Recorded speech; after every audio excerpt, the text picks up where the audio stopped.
John and Mike, you both know how important the debate about international organizations is in the field of international relations. It's something we all talk about in so many different courses and classes. It's so central to the field of international relations and for students to understand. It's an important part of the real world of world politics.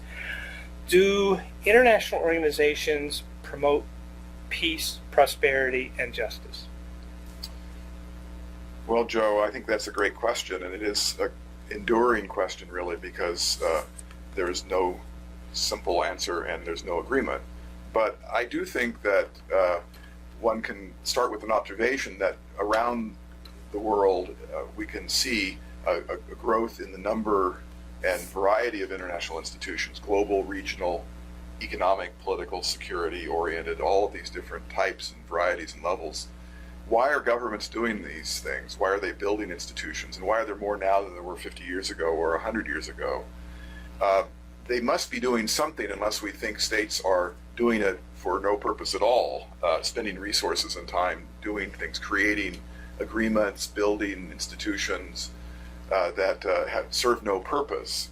So something's going on. And I think that part of it has to do with states trying to create a more predictable and favorable environment for them to pursue their interests. They're trying to operate in an environment that is more stable and predictable and congenial to the give and take, to transactions, to building the basis for mutual and beneficial exchange. So I think the case can be made that they are tools for cooperation and they are tools for creating the kind of space for the give and take and the settlement of disputes. You think about where international institutions may be playing the greatest role. The EU, they are in some sense the definition of what the EU is, the rule of law. The EU does not have an army, it doesn't have an NSA, it doesn't spy on people, it doesn't project power in the old way. It is really, if it has a purpose, it is the embodiment or enshrinement of the rule of law that states are using to overcome and to express their eagerness to overcome old divisions and create an environment where they can mutually gain from their interactions.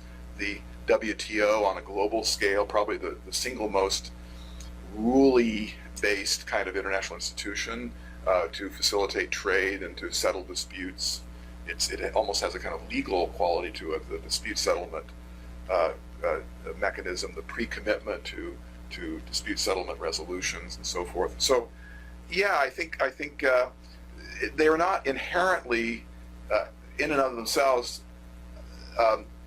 mechanisms to make the world better. They can be used by states for lots of different purposes. You can have international institutions that facilitate terrorism or that can propagate values that we don't think are congenial with what the kind of values we have. So there's nothing inherent about institutions that make the world better. They can be tools for the purposes of states, whatever those purposes may be. But there is evidence that states who have seized upon them, and increasingly so in a more interdependent world, to manage their environments and make their environments more stable and congenial. Mike, what's your sense? I think John's debating himself here. I think he started out telling us why they're such a good thing, but in the end told us, well, maybe they're not such a good thing. I think the key word in John's description is tools, right? And we get in trouble in international affairs when we start to think about international institutions as something above and beyond tools that have some kind of autonomous power and authority to solve problems so that we as peoples and states don't have to worry about those problems anymore, right? That's where I think things get dangerous, right? Or put this another way, international organizations are really a function of the power and interests of their members, right? Think about the WTO, which I think has made a terrific has had a terrific impact in international trade. If you look at the interwar period and today, right, the big difference is when you didn't have international institutions, states could raise tariffs or beggar thy neighbors without any kind of either punishment or any kind of normative expectation that you weren't supposed to behave that way. This is a fundamental change between then and now. But imagine if the United States and the European Union weren't in the WTO. The WTO could not survive without having powerful states behind it, right, and willing to use the institution itself as a mechanism for settling their disputes. I think John makes a very interesting point. It is the hardest point, I think, for friends and colleagues in the realist community to reply to and maintain in the face of their skepticism about international institutions. If international institutions did not matter, why would states devote resources to their establishment and their maintenance? You would, in those circumstances, realist theory would have to retreat on one of two very key things. Either, they're caught in a dilemma, either they have to say states, you were too polite not to mention this, but to drill the point home, either they would have to say states are not rational because they would be expending resources on something not important, or they're incorrect in their assessment of the efficacy and importance of international institutions. You can't have both. So there's a third position. That international institutions are a reflection of state power. Yes. And they matter only to the degree that states make them. The question should not be, do they matter, which is a silly question, right? Do they matter at all, right? The question should be, how do they matter? How do they matter to states? And if there are two ways to think about, one is they matter because they actually constrain states, or they matter because they're actually instruments of states. That's where you have an interesting debate. But right? you don't even have to choose between that. Right. Part of what makes institutions matter and how they matter is that states do, in what is an institution? It is an agreement to do things and not do other things. And it's not just an agreement with yourself, it's with another state or another actor. So in that sense, it is cooperation. An institution, by definition, is evidence that there's some kind of cooperation going on between states. That cooperation, if you think cooperation is good for the world, then institutions are more than tools. They are tools for cooperation, which means they are tools for some purpose that is definable. But beyond that, it seems to me, and in that sense, I'm slightly disagreeing with Mike's view that they are simply tools. They are tools that create certain kinds of environments, and they are. In that sense, not necessarily formations that exist above the state and dictate what states do. They are embodiments of states willingly saying, "I will restrain myself in these ways if you restrain yourself in those ways, and we will both be better off." Right. So in other words, they're just a formalized type of agreement. Yes, and let's talk about what's happening. I do want to say one Yes, more thing, please. because that's an argument that we explore in the book, but we do say that they can go beyond that and that they can embody certain ideas and certain they can become, like the United Nations, more weighty kind of actors in their own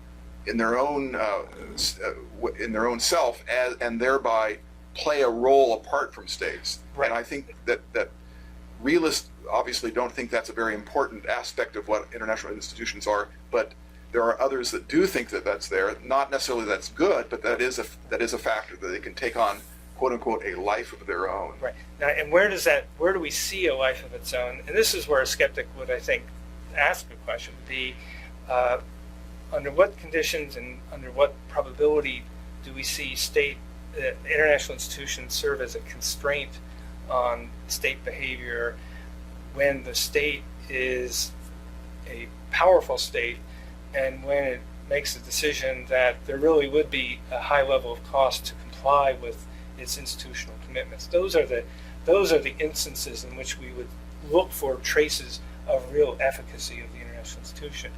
Let me just mention, I think we did talk about WTO.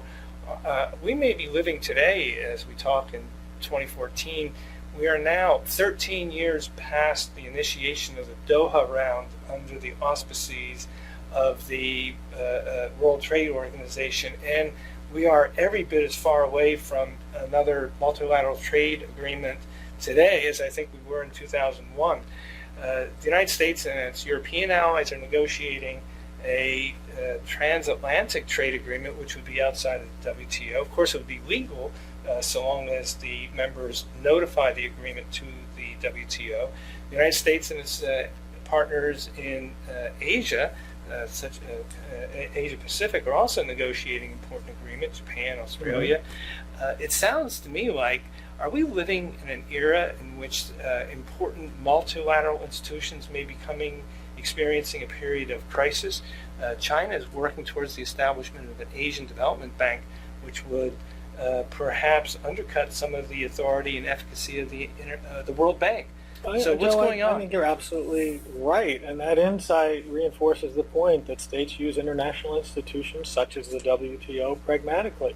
I don't see anyone saying, oh my God, it's such a crisis if the WTO doesn't succeed in the multilateral trade round that we all have to make costly sacrifices domestically. Instead, pragmatically, states say, I can do this a different way. I can do it regionally. I can do it bilaterally. We've seen a lot of bilateral trade agreements too.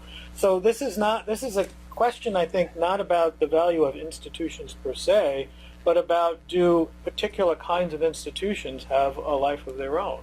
And I think the answer is, sure, they have a life of their own. The WTO is doing very well in dispute settlement, even though it's no longer as effective a forum for multilateral trade negotiations as perhaps the GATT was, or perhaps the WTO was in a different era. So it's not a question about institutionalization here, but it's a question about institutions as instruments or as tools. And one does want to look closely at the regional trade agreements and see whether they are consistent with the rules of the international trade system. And I think states are eager to see that happens. They are often conducted with the idea that they will build up towards a wider agreement. The American agenda for trade in Asia includes the idea that China could well join as well, and it would be so. It's really an effort to make it trans-Pacific and broader. And the other point I think we need to make when we look at the WTO and say, oh, are the good days of multilateral trade and international institutions over with? It's not that those gains are being rolled back. It's that we have, through the GATT and through the WTO and through these trade rounds that did eventually conclude, often in very delayed form as well, you realized reductions in barriers to trade that are then locked in place. So we're talking about ever more demanding forms of barrier reductions that aren't about tariffs even. They're about detailed, internally oriented regulations and laws that require lawyers, not even trade negotiators, to understand. So I do think that there may be a life cycle to these institutions, partly due to the fact that they are built for different purposes, and those purposes may be realized, and then other kinds of institutions, as Mike has said, may come forward to pursue other kinds of ends. Yes, there's a kind of victim of its own success version of some institutions. NATO might be an example of that. But there's also the failure of some institutions to evolve in ways that reflect a new international reality. And I think the UN Security Council, with 5 particular states having a permanent veto, is a good example of that. If the UN Security Council has legitimacy problems, it's very easy to see where they could be traced to. The fact that 5 states were designated way back 60 years ago as the states that have special privileges, and why should those states continue to have those special privileges? Well, I think this conversation accents the point that students who wish to learn about international relations a good, productive way to do so is to investigate, ask the question, what is the role of international institutions in world politics? Because through answering that question, a great deal of light is shed on the fundamental nature of world politics.